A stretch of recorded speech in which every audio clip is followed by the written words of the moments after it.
यीशु मसीह ने फरमाया, जिसने मुझे देखा उसने बाप को देखा। ये अल्फाज एक राज की चाबी हैं, एक ऐसा राज जिसे समझने की कोशिश में इंसानियत ने सदियों गुजार दी है।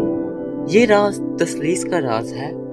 सोचिए, अगर खुदा एक है तो फिर बाइबल में क्यों हम बाप, बेटे और रूह कुदस के बारे में सुनते हैं? क्या ये तीन खुदा हैं या एक ही खुदा तीन सूरतों में जाहिर होता है? तारीख के हर दौर में ये सवाल लोगों के दिलों में रहा, लेकिन बाइबल मुकद्दस हमें बताती है कि ये राज मोहब्बत का है, ये राज खुदा की फितरत का है, ये राज तसलीस का है। आज ये वक्त के सफर पर चलते हैं, बाइबल मुकद्दस की कहानियों के साथ तारीख के वाकयात में झांकते हैं और रोजमर्रा की मिसालों से सीखते हैं ताकि इस राज को समझ सके। एक रात इब्राहिम के पास तीन मेहमान आते हैं। एक आवाज देता है, दूसरा वादा करता है, तीसरा सलामती का ऐलान करता है। लेकिन बाइबल मुकद्दस बयान करती है कि ये सिर्फ फरिश्ते नहीं थे, ये खुदा की हजूरी थी। यहाँ से हमें पहली झलक मिलती है, खुदा एक है लेकिन उसका ज़हूर मुख्तलिफ सूरतों में होता है। मूसा को याद कीजिए, वो सहरा में एक झाड़ी को जलता देखता है लेकिन वो भस्म नहीं होती। उस झाड़ी से आवाज आती है, मैं हूँ जो हूँ। ये सिर्फ आग नहीं थी, ये खुदा की हजूरी थी और साथ ही खुदा की रूह उसके दिल में हिम्मत डाल रही थी। ये भी तसलीस की एक झलक थी। अब नए अहदनामे में आते हैं। दरिया यरदन पर यीशु पानी में उतरते हैं। अचानक आसमान खुलता है, बाप की आवाज आती है, ये मेरा प्यारा बेटा है जिससे मैं खुश हूँ। और रूह कुद्स कबूतर की सूरत में नाजिल होता है। ये एक मुकम्मल तस्वीर है, तीन अलग अलग अकानीम लेकिन एक ही खुदा का ज़हूर। यीशु मसीह बार बार कहते हैं, मैं और बाप एक हैं। जो कुछ बाप करता है मैं वही करता हूँ। रूह तुम्हें सारी सच्चाई में ले जाएगा।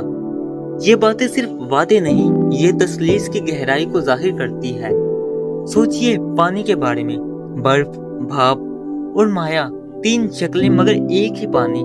या सूरज को देखिए, उसकी रोशनी हमें दिखाई देती है, उसकी गर्मी हमें महसूस होती है और उसकी गोलाई हमें नजर आती है, लेकिन सूरज एक ही है।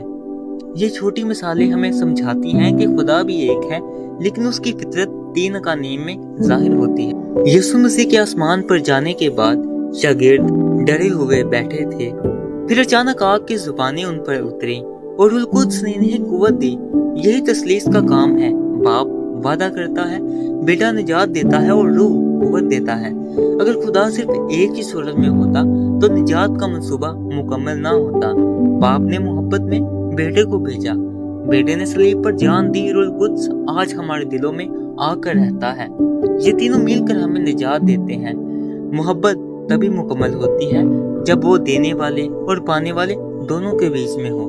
खुदा हमेशा से मोहब्बत है क्योंकि उसके अंदर हमेशा से रिश्ता है, बाप, बेटा और रूह कुद्स। इसीलिए तसलीस सिर्फ अकीदा नहीं बल्कि खुदा की मोहब्बत का राज है।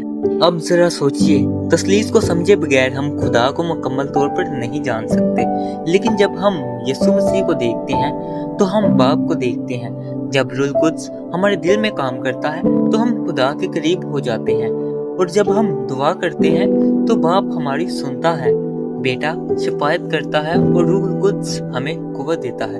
यही तसलीस है, एक खुदा तीन अकानीम, एक राज लेकिन मोहब्बत के साथ खोला गया। आज आप भी कह सकते हैं, खुदा बाप, बेटे और रूह कुद्स एक ही खुदा है। आमीन।